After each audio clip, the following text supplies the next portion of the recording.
Goeiemôre. Dit is wonderlik. Het is goed om saam met jou ook in te skakel en so ook onsself terug na die Here se woord. Adventtyd is 'n tyd waar ons ook baie keer kan ons mee gesleer raak met dit wat ons beleef rondom wonderlike feestelikheid. En dat dit altyd hierdie wonderlike, strelende, opwekkende, sagte, soet herinneringe by 'n mens skep. Maar eintlik in Advent maak ons gereed vir die koms van die Here. En dan dink ons ook altyd in hierdie tyd hoe dit sou wees met sy toekomstige koms. En ek wonder baie keer, as ons sou weet dat die Here opdaag, en ons het geweet, sou ons lewens anders lyk.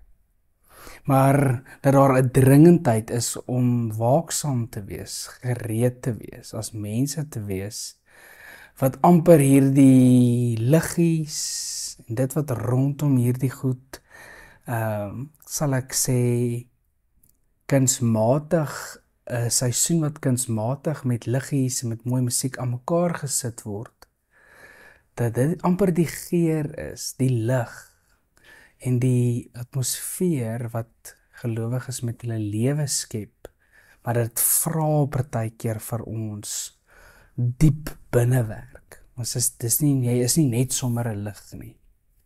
Dit gebeur nie net van self nie. Dit het ook baie keer met baie skaaf en vorm en slyp en opofferings te maak, eintlik met dit wat die hart van die evangelie 'n gelowiges mee uitnooi en uitdaag, om dit wat die evangelie ons voorvra om dit na te streef. En Johannes die Doper doen dit op 'n baie radikale manier in Matteus 3. Dan sê sy woorde, en ek lees vir ons die eerste paar verse in hoofstuk 3, en dan weer hier in die einde van die hoofstuk. In daardie tyd het Johannes die Doper in die woestyn van Judea begin preek en gesê, bekeer julle, want die koninkryk van die hemel het naby gekom. Hy is die een wat die profeet Jesaja bedoel het, toe hy gesê het, iemand roep in die woestyn, maak die pad van die Here gereed, maak die paaie vir hom reguit. Maak die pad van die Here gereed. En dan praat hy oor die Sadduseërs en die Fariseërs, en hy sê hulle kom om gedoop en geseën te word, maar hy verwys na hulle as adders, as slange. Van die vertalings praat van addergeslag. En dan sê hy, weet julle wys gemaak dat julle die dreigende toren kan ontvlug. En dan vers 8 sê hy, dra liewer vrugte wat bewys dat julle bekeer is. Julle moet nie julle verbeel dat julle by julleself kan sê, ons het Abraham as voorvader nie. Dit sê ek vir julle, God kan uit hierdie klippe kinders vir Abraham verwerk. Die byl lê klaar teen die wortel van die bome. Elke boom wat nie goeie vrugte dra nie, word uitgekap en in die vuur gegooi. Ek doop julle wel met water, maar hy met water omdat julle bekeer het, maar hy wat na my kom is my meerdere, en ek is nie eers werd om sy skoene uit te trek nie.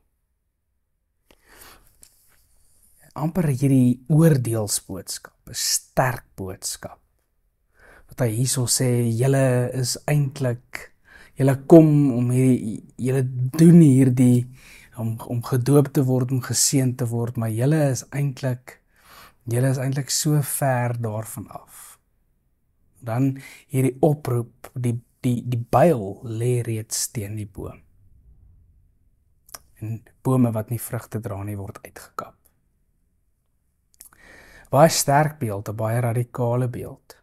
Ek dink hoe dit sou wees om jouself gereed te maak vir die koms van die Here. Om die pad van die Here, Johannes die Doper maak die pad vir die Here gereed. Sy bediening, dit is wat sy bediening behels. En hoe sou ons as gelowiges, as mense die pad van die Here gereed maak? Hoe sou ons dit doen. As ons kyk na Christus se tweede koms, hoe maak ons die weg, die pad van die Here gereed?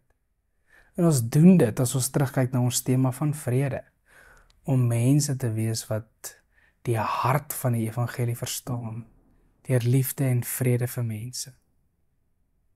Om nie net kunsmatig die uiterlike te verander nie, maar dit in die hart van wie ons is, dat dit Christus se liefde en sy vrede weerspieël.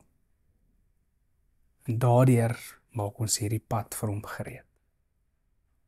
Kom ons bid. Wonderlike Here, ons bely ons sonde, ons bely ons vermoë of onvermoë om u vrede te laat kom. Here, ons bede is dat U in ons sal werk, dat U ons sal snoei, as ons die beeld in Johannes 15 mag gebruik, dat U ons reg sal snoei, dat ons mag vrug dra, en dat ons eintlik daardeur ontdek dat ons deur U reg gesnoei word deur U Gees, sodat ons baie vrug kan dra. Ons loof U daarvoor en ons wil vra, kom doen dit ook so in ons lewens. Ons bid dit in die wonderlike naam van ons Here Jesus. Amen. Groetnis tot 'n volgende keer.